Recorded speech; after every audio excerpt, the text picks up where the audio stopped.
सबसे पहला सवाल जफर इस्लाम साहब से। बहुत पीठ थपथपाई जा रही है सरकार की ओर से कि जिस तरीके से आपने एक्साइज ड्यूटी में कट कर दिया, पेट्रोल डीजल के दाम घट गए, कि लेकिन क्या ये वाकई काफी है? क्योंकि पिछले 6 महीने में जो दाम बढ़े थे धीरे धीरे करके, कुछ पैसे करके, वही एक दिन में वापस ले लिए। तो स्थिति तो जस की तस है, जहां से सफरनामा शुरू हुआ था वहीं पर जाकर खत्म हो गया। देखिए नेहा जी, सबसे पहले इस ऐतिहासिक फैसला जो आदरणीय प्रधानमंत्री जी ने लिया था कल, उसके लिए मैं उनको धन्यवाद और बधाई देना चाहता हूं।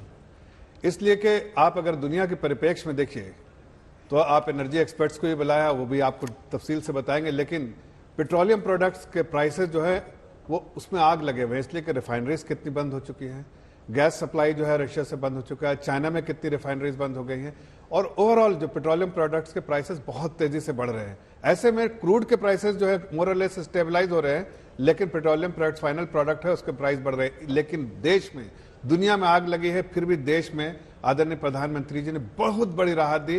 पहले महंगाई पर रोक लगेगी कि नहीं? इस पर बिल्कुल लगेगी। आप देखिए, इसी से सिर्फ एक डिस्टेंस से डायरेक्टली 20 बेसिस पॉइंट का तो सीधे आपको सीपीआई में पड़ेगा ये, और जितना इनडायरेक्टली जो है वो और भी ज्यादा पड़ेगा। और देखिए ओवरऑल फोरकास्ट जो है आरबीआई का है 5.7% जो है सीपीआई है इस साल के लिए। मुझे लगता है कि आगे फोरकास्ट जो भी हो, लेकिन इससे बहुत बड़ी राहत मिलेगी। देश की जनता खुश है।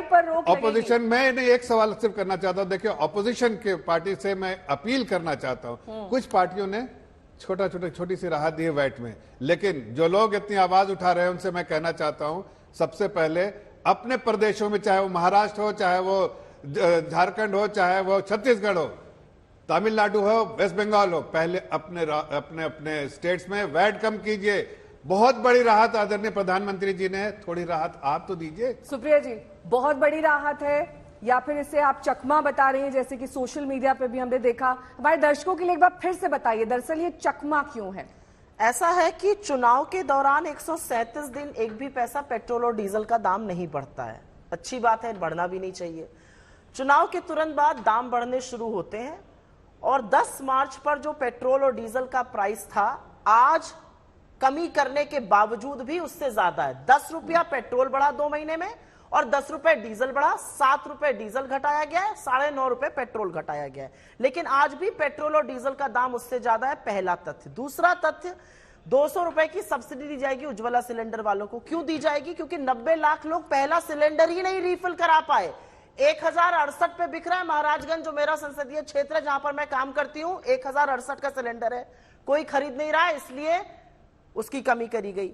यहां पर बोला गया 20 बेसिस पॉइंट्स महंगाई में कमी आएगी, मतलब महंगाई अभी भी 7.5% के ऊपर रहेगी।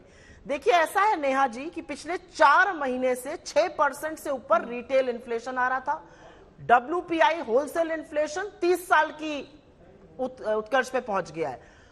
आरबीआई ने रेट बढ़ाकर सरकार को आईना दिखाया था। आरबीआई को अब पार्लियामेंट को एक्सप्लेन करना है कि 6% से ऊपर महंगाई क्यों है, क्योंकि वो मैंडेटेड है लेजिस्लेटिवली कि वो एक्सप्लेन करेंगे अब, इसलिए सरकार को ये करना था। लेकिन ऐसा करने में आप लोगों को चकमा मत दीजिए। जो 2 महीने पहले दाम था, और अब ये देखना है कि ये शनय करके ये 10 रुपया, 9.5 रुपए, 7 रुपए कब तक बढ़ जाता है। और एक छोटी सी बात, मैं क्योंकि वैट का यहां पे अपील करी गई, 2 बातें कहना चाहती हूं।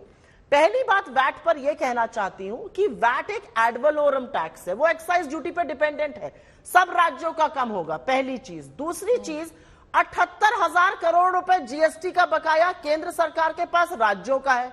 अरे पहले वो बकाया ही दे दीजिए, वैट का अपील बाद में करिएगा। और वैट के बारे में एक बात छोटी सी और बता दूं, छत्तीसगढ़ में आसपास के राज्यों से कम पर बिक रहा है, उसके बारे में कोई नहीं कहेगा। तो हर चीज को पॉलिटिसाइज करना, 17 राज्यों में सरकारें आपकी है, धड़ाधड़ करिए वैट कम।